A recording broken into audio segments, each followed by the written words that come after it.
একটা হলো তার ফুসফুসে ঠান্ডা লেগে গেছে, কফে ইনফেকশন এসে গেছে, তার ব্লাডে ইনফেকশন আসছে এবং সে রক্ত শূন্যতায় পড়ে গেছে, প্রস্রাব ইনফেকশন। আলহামদুলিল্লাহ সকল ট্রিটমেন্টের পরে এখন আলহামদুলিল্লাহ ডাক্তাররা আমাদেরকে এতটুকু আশ্বস্ত করছে, এখন আলহামদুলিল্লাহ সব দিক দিয়ে ভালো আছে। আসসালামু আলাইকুম রহমতুল্লাহ। আমি মোহাম্মদ আব্দুল ওয়াহেদ। আমার বাড়ি হচ্ছে নোয়াখালী সুবর্ণচর উপজেলায় দক্ষিণ কচ্ছপিয়া গ্রামে। আমার বাবু তাহারিম দীর্ঘ 7-8 দিন যাবৎ সে ঠান্ডা জনিত রোগে আক্রান্ত।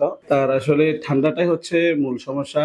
আমরা তার যখন ঠান্ডা লাগছে, আমরা লোকালি ট্রিটমেন্ট গুলো নেওয়ার কারণে সিরাপ তার খাওয়া হয়ে গেছে, খাওয়ার কারণে ওই সিরাপের ঠান্ডাটা তার ঠান্ডা হয়ে গেছে। আমরা যদি ভালো একজন ডাক্তারের সাথে অ্যাডমিশন নিতাম, তাহলে হয়তো উনি আমাদেরকে প্রাথমিক চিকিৎসাটা প্রথমে দিয়ে দিতেন। আমরা 19/2/2025 তারিখে এখানে অ্যাডমিশন গ্রহণ করি। তার মূলত হয়ে গেছে ফুসফুসে ঠান্ডা লেগে গেছে, ওখানে ইনফেকশন হয়ে গেছে, ব্লাডে ইনফেকশন হয়ে গেছে, তার কফ জমার কারণে ওখানে ইনফেকশন হয়ে গেছে। ইনফেকশন গুলো হওয়ার কারণে তার শ্বাস নিঃশ্বাস অনেক কষ্ট হচ্ছে। আমরা এখানে যখন ভর্তি হলাম, ভর্তি হওয়ার পরে আলহামদুলিল্লাহ ডাক্তারদের সুন্দর তত্ত্বাবধান কারণে, অর্থাৎ হসপিটাল ম্যানেজমেন্টের যথেষ্ট আন্তরিকতায় আলহামদুলিল্লাহ আমার বাবু এখন আল্লাহ পাকের শুকর অনেক ভালো আছে। লাইন শাকারাতুম লাযিদান্নাকুম। আল্লাহ পাকের শুকর, আল্লাহ পাক নিয়ামত দান করছেন, এই নিয়ামতের শুকর আদায় করতেছি। এই হসপিটালের কাছে অন্তত কৃতজ্ঞতা পোষণ করতেছি। এই জন্যই হসপিটালদের অত্যন্ত আন্তরিকতা আমাদের কাছে ফুটে উঠছে। হসপিটালদের তত্ত্বাবধানের কারণে আমার বাবু সুস্থ উঠছে। তার মধ্যে ডাক্তার সকলের সহযোগিতা। এখানে শুধু যে ডাক্তারদের সাফল্য সেটা বললে হবে না, সেখানে আমার একজন আয়া তারও সাফল্য ছিল।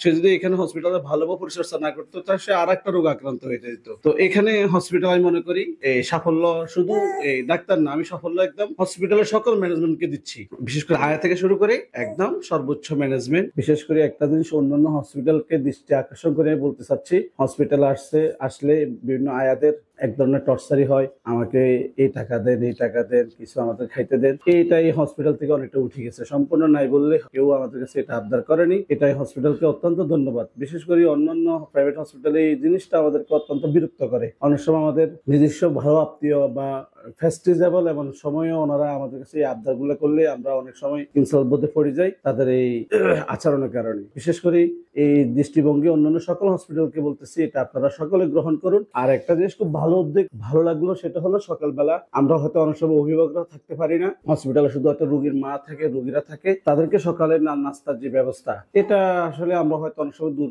তাদের জন্য টেনশন করতে হয়, সকালে কি খাবে, কি খাওয়াতে হবে। তবে এখানে এই ম্যানেজমেন্টটা অত্যন্ত ভালো লাগলো। সেটা সকালে আমরা অনেক সময় দেখলাম ওনারা নাস্তা এনে যায়, যে সময় দিয়ে যায়, এই সময় আমরা এখনো নিজেরা ঘুম থেকে উঠি না, নাস্তা আমাদের সামনে চলে আসে।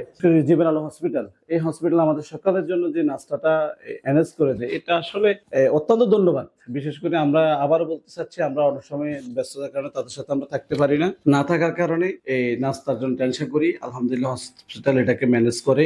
বিশেষ করে জীবন আলো হসপিটালের এই দুইটা দিক আমার কাছে অত্যন্ত ভালো লাগলো, নাস্তা এবং আয়াদের।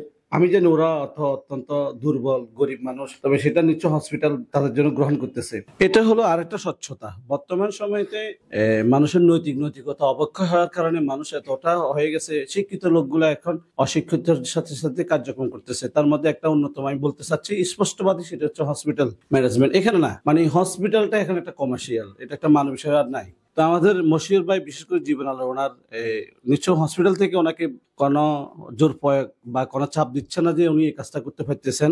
সেটা হলো ওনার মাঝে বড় গুণ হলো এই রোগটা আছে, আমার এখানে ডাক্তার নাই, আপনি এখানে পড়ে থাকবেন না, ওই ডাক্তারের কাছে। এটা অন্যান্য হসপিটাল বলে না, আমার রুগী আছে, আমার ডাক্তারও আছে, নাই তো ওই অন্য একজনকে দেখা দিচ্ছে, লোকাল একজন দেখা দিচ্ছে, অথবা যার দ্বারা হবে না তাকেও দেখা দিচ্ছে, শুধু হসপিটাল ইনকামের জন্য। তো বাট এখানে মশিউর ভাইয়ের এই ভূমিকা সবচেয়ে বড়, যে আমার হসপিটালে ডাক্তার নাই, আপনি এখানে থাকলে অসুবিধা হবে, ওইখানে যান, ওই ডাক্তারটা দেখান।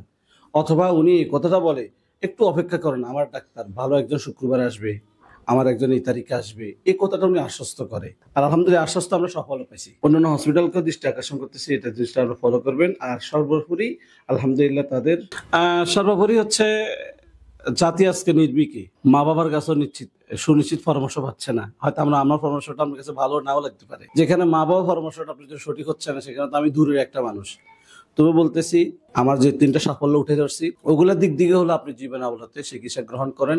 আর আমি আমার বাবুর যে ট্রিটমেন্ট এর যে খরচটা আসছে, আলহামদুলিল্লাহ আমি যতটুকু ধারণা করছি তার কাছে কিনারও যায়নি। তো সর্বোপরি সকল জাতির জন্য এতটুকু আহ্বান, আমার দৃষ্টিভঙ্গিতে নামাজ মুসলিম সব দিকে দিয়ে এখানে সব ভালো আছে, নার্সদের পরিচর্যা এবং তাদের শালীনতা খুব ভালো আছে। আপনারা আপনাদের যখনই এই চিকিৎসা কেন্দ্রিক অসুবিধায় পড়বেন বা বিভিন্ন ভোগান্তিতে পড়বেন, এখানে আসবেন, নিরাপদ একটা সিদ্ধান্ত গ্রহণ করতে পারবেন এই আশা রাখি ইনশাল্লাহ। সেবার মানে আলহামদুলিল্লাহ, আল্লাহ পাক আমার বাবু সহ আমরা ইনশাল্লাহ সুস্থ হয়ে আমাদের ঘরে যাচ্ছি। আপনারা সকলে দোয়া করবেন যেন আর হসপিটাল আসা না হয়, সুস্থতার সহিত সে জীবনযাপন করতে পারে। আসসালামু আলাইকুম।